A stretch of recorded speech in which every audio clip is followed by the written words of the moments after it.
بسم اللہ الرحمن الرحیم۔ قرآن مقدس اللہ کی عظیم کتاب ہے۔ یہ برکت والی کتاب ہے۔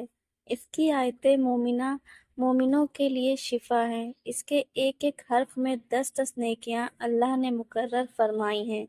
قرآن مقدس دنیا اور آخرت کی پریشانیوں کا علاج ہے۔ قرآن مقدس رحمتوں کا خزانہ ہے، لیکن اس عظیم رحمت والے خزانے سے مالا مال ہونا ہو تو پہلے سچے دل سے بسم اللہ الرحمن الرحیم پڑھو، پھر اس خزانے کو کھولو اور زیادہ سے زیادہ اللہ کی رحمتوں کا حاصل کرو۔ جب قرآن مقدس جیسی عظیم کتاب بغیر بسم اللہ الرحمن الرحیم کی نہیں کھلتی تو دوسرے جائز کام کی برکتیں بغیر بسم اللہ الرحمن الرحیم کے کیسے حاصل ہو سکتی ہیں؟ حضرت عثمان بن عفان رضی اللہ تعالی عنہ نے رسول اللہ صلی اللہ علیہ وسلم سے بسم اللہ کی نسبت سوال کیا۔ آپ صلی اللہ علیہ وسلم نے فرمایا، یہ اللہ تعالیٰ کا نام ہے۔ اللہ تعالیٰ کے بڑے ناموں اور اس میں اس قدر نزدیکی ہے جیسے آنکھ کی سیاہی اور سفیدی میں۔ جابر رضی اللہ تعالی عنہ فرماتے ہیں، جب یہ آیت بسم اللہ الرحمن الرحیم اتری، بادل مشرق کی طرف سے چھوٹ ہوائیں ساکن ہو گئیں، سمندر ٹھہر گیا، جانوروں نے کان لگا دیے، شیاطین پر آسمان شعلے گرے، اور پروردگار عالم نے اپنے عزت اور جلال کی قسم کھا کر فرمایا کہ جس چیز پر میرا یہ نام لکھا جائے گا اس میں ضرور برکت ہوگی۔ ابن مسعود رضی اللہ تعالی عنہ فرماتے ہیں کہ جہنم کے 19 دروگوں سے جو بچنا چاہے وہ بسم اللہ الرحمن الرحیم پڑھے کہ اس کی بھی 19 حروف ہیں، ہر حروف ہر فرشتے سے بچاؤ بن جائے گا۔ اس نے ابن عطیہ نے بیان کیا ہے، لیکن کچھ ہی ایسی جگہ ہیں جہاں پر بسم اللہ الرحمن الرحیم پڑھنا حرام ہے، جائز ہی نہیں ہے۔ ہر انسان جہاں چاہتا ہے پڑھ لیتا ہے۔ کچھ لوگوں کی ایسی عادت بن جاتی ہے کہ وہ ہر کام کرنے سے پہلے ایک دم بسم اللہ الرحمن الرحیم پڑھتے ہیں، تو کچھ ایسی بھی جگہ ہیں جہاں پہ بسم اللہ ہمیں نہیں پڑھنا چاہیے۔ جہاں پر بسم اللہ انسان اگر پڑھے گا تو وہ گناہگار ہوگا۔ بسم اللہ کا پڑھنا ایسی جگہ پر، ایسے مقامات پر جائز ہی نہیں۔ جب آپ سے یہ سمجھ لیجئے کہ کون سے مقامات پر بسم اللہ پڑھنا چاہیے، کن مقامات پر بسم اللہ نہیں پڑھنا چاہیے۔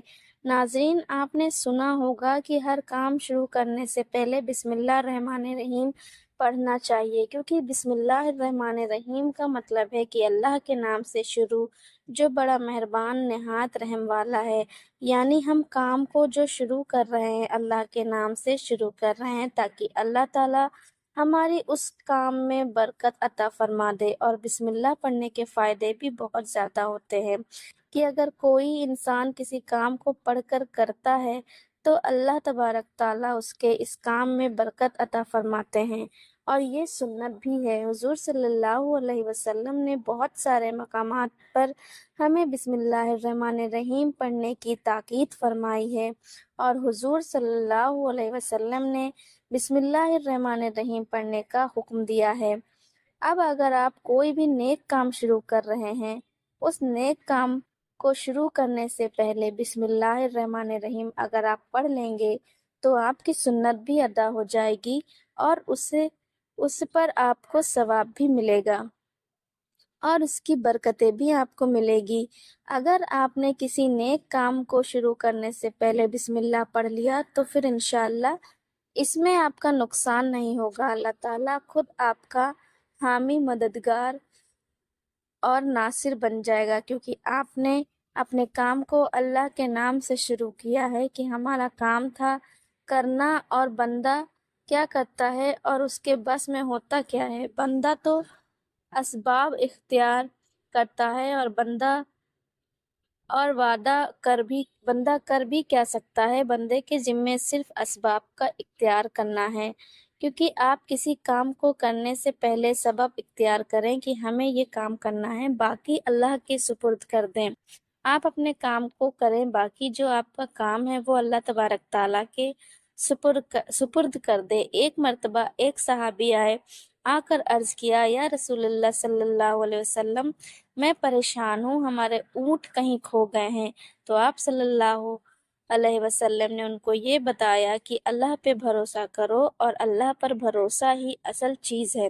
یہ بولو کہ میں نے اللہ پر بھروسہ کر لیا، اللہ پاک کافی بہترین کارساز ہے۔ تو کچھ صحابہ اکرام کہنے لگے، یا رسول اللہ صلی اللہ علیہ وسلم، ہمیں اللہ کی ذات پر بھروسہ ہے، کیا ہم اپنے اونٹ کو ایسے ہی چھوڑ دیں؟ اگر ہماری قسمت میں ہوں گے تو ہمارے اونٹ واپس آ جائیں گے، اور مقدر میں نہیں ہوں گے تو چلے جائیں گے، ہمیں اللہ کی ذات پر بھروسہ ہے۔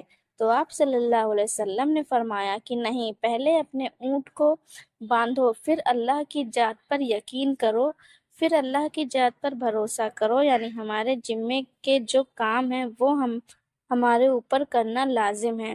اسباب کا انکار کرنے والا جاہل ہوتا ہے۔ اسباب کا انسان انکار کر نہیں سکتا کہ نہیں، ہم تو ہاتھ پہ ہاتھ رکھ کے بیٹھ جائیں گے، اب اللہ کھلائے گا کیونکہ وہ رزاق ہے، وہ ہمیں کھلائے۔ لیکن آپ اپنی محنت کیجئے، آپ اسباب اختیار کیجئے، پھر اللہ کی ذات پر چھوڑ دو۔ آپ پہلے جاؤ مزدوری پر، آپ کام پر جاؤ، آپ کاروبار کرو، پھر اللہ کی ذات پر چھوڑو کہ اے پروردگار اے عالم، اب ہمارا جو کام تھا ہم نے کر لیا، آگے تیری رضا ہے اور تیری رحمت کے ہم امیدوار ہیں۔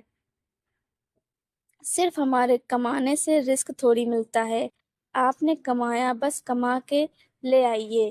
اس کے علاوہ آپ غور کیجئے کہ دانے کو زمین سے نکالا کس نے، اس کے بعد پھر اس کو گیہوں کی شکل میں، پھر وہ آٹے کی شکل میں بنا، پھر وہ روٹی بنتی ہے۔ ہم سمجھ رہے ہیں کہ یہ ہماری محنت سے ہو رہا ہے، ہم نے روٹی بنائی، روٹی بنا کر وہ گوشت یا سالن یا سبزی ہمارے سامنے آئی، اس کے بعد ہم نے اس کو بسم اللہ الرحمن الرحیم پڑھ کر کھایا، تو اب ہماری حلق پر ایک فرشتہ بیٹھا ہوا ہے، وہ فرشتہ اللہ سے اجازت مانگ رہا ہے۔ حلق میں ہماری دو نالیاں ہوتی ہیں، کہ ایک نالی ہوتی ہے جو سانس کی ہوتی ہے، ایک نالی وہ ہوتی ہے جس میں رزق اندر جاتا ہے، کھانا اندر جاتا ہے۔ تو یہ دو نالی بالکل برابر ہوتی ہیں اور دونوں کا ایک ہی چھید ہوتا ہے، لیکن پھر وہ اندر جا کر الگ ہو جاتی ہیں۔ اب آپ یہ سوچ کر دیکھیے کہ فرشتہ یہاں پر بیٹھ کر اللہ سے پوچھتا ہے ہمارے ہر لقمے پر کہ اے مولا، اس لقمے کو زندگی کا سبب بناؤ یا موت کا باعث بنا دوں۔ اب اللہ کی اگر مرضی ہوتی ہے تو وہ لقمہ زندگی کا سبب بن جاتا ہے، اور اگر اللہ کی مرضی نہیں ہوتی تو وہ لقمہ موت بن جاتا ہے۔ یعنی اگر وہ لقمہ بجائے خوراک والی نلی میں جانے کی، اگر وہ سانس کی نالی میں چلا جائے تو پھر انسان ختم ہو جائے گا۔ تو آپ دیکھیے، ہم نے اتنے سارے کام کیا، لیکن فرشتہ یہاں پر بیٹھا ہوا ہے کہ اسے نوالے کو اس لقمے کو کہاں لے جانا ہے، تو یہ آپ نے اسباب اختیار کیے، یعنی اس کو اسباب اختیار کرنا کہتے ہیں، اور اللہ تبارک تعالیٰ پر چھوڑ دیا۔ تو نیک کام ہم شروع کر رہے ہیں، کھانا کھا رہے ہیں تو ہمیں بسم اللہ پڑھنے کی تاکید کی گئی ہے، لیکن بہت سارے لوگ ایسے ہوتے ہیں کہ کچھ حرام کام کرتے ہیں، جیسے کہ مثال کے طور پر اگر کوئی انسان جوا کھیل رہا ہے تو اس میں بسم اللہ کا پڑھنا حرام ہے، کہ اللہ کے نام سے شروع۔ اللہ نے کب کہا تھا کہ آپ جا کر جوا کھیلو؟ اللہ نے کب کہا تھا کہ آپ شراب بیچو جا کر؟ اللہ نے کب کہا تھا کہ آپ جھوٹ فریب مکار کرو؟ اللہ نے تو کہا ہی نہیں۔ ایک شخص نے بڑی عالیشان منزل بنوائی اور اس پر لکھا حاجہ من فضل ربی، اور شیطان نیچے بیٹھا رو رہا ہے۔ تو لوگوں نے پوچھا تو کیوں رو رہا ہے؟ تو اس نے کہا کہ دیکھو، میں نے اس سے جھوٹ بلوایا، فراڈ کروایا، ہم نے سب اس کی بلڈنگ فراڈ کر کے بنوا دی، اور یہ لکھ رہا ہے حاجہ من فضل ربی، یہ میرے رب کا فضل ہے۔ اللہ نے کہا تھا کہ جھوٹ بول کے کمانا، اللہ نے کہا تھا کہ ڈھونگ کرنا، اللہ نے کہا تھا کہ فراڈ کرنا۔ تو مقصد صرف یہ ہے کہ شیطان تو ہر طرح سے انسان کو بہکاتا ہے، تو اس لیے حرام کاموں سے پہلے ہمیں بسم اللہ ہرگز نہیں پڑھنا چاہیے۔ ہمیں ہر نیک کام شروع کرنے سے پہلے بسم اللہ الرحمن الرحیم پڑھنا چاہیے۔